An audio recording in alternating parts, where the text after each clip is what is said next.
Omukozi atwaliddwa mu kkooti ye Kawere Wilfred nga alopeddwa bamulekwa okuli Katimbo Paul n'omusika Wenja Joseph nga bano batabani b'omugenzi Kasirye Joseph babadde mu kkooti entempiji mu maaso g'omulamuzi Jane Francis Navuma nga bamulekwa bawaabirawo omukozi waabwe Kawere olw'okwagalawo okubatwalako ekibanja kyabwe ekiweza yiika 7. Bamulekwa bakiikiriddwa bannamateeka aba Fred Kalule ne Bale Company Advocates abakulembeddwamu Fred Robert Kalule ne Matovu Elias abasabye omulamuzi okuva mu musango guno ogw'abamulekwa nga bagamba nti kkooti eno terina buyinza bw'ossa misango egisukka ssente ezibalirirwa mu kibanja ekikaanirwa kubanga amateeka galambika bulungi ebipimo abalamuzi kwe basinziira okuwozesa emisango naddala gino egy'engassi ate newe bakoma. Kkooti ezzeemu okusika omuguwa olw'abakuza okuli Looya Nalunkuuma Diana nga bakalambira nti emisango gisigale mu kkooti eno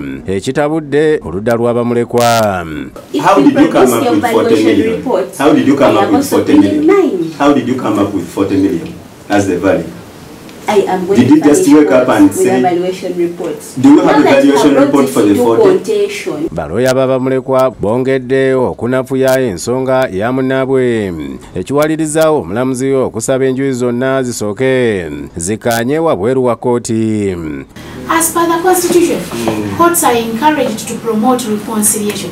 These are family members. You and me, we are not going to be in Nabyewanga, isn't it? Yes, Your Honor. So don't discourage them if they are willing. Balooya babamulekwa balaze nti ekyokuteesa mpozi ng'oludda lwe bavunaana lusoose kubeetondera mu buwandiike n'okuva mu musango era mu buwandiike olwo basobole okutunula mu kyokuteesa wabweru wa kkooti ekirabise nga kikaluubiriza oludda lw'abakuza be bavunaana.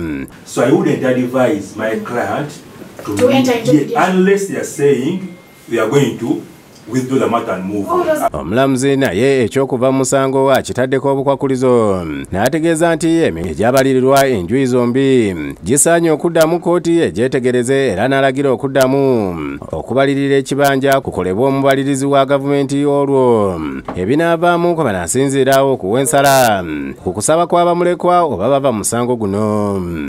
I hereby so order a joint evaluation report to be submitted to this honorable court by all parties. Kkooti yakuddamu ennaku z'omwezi 2 omwezi guno. Joseph Kinobe yakusakidde eggulu lino ku Lwabukedde TV.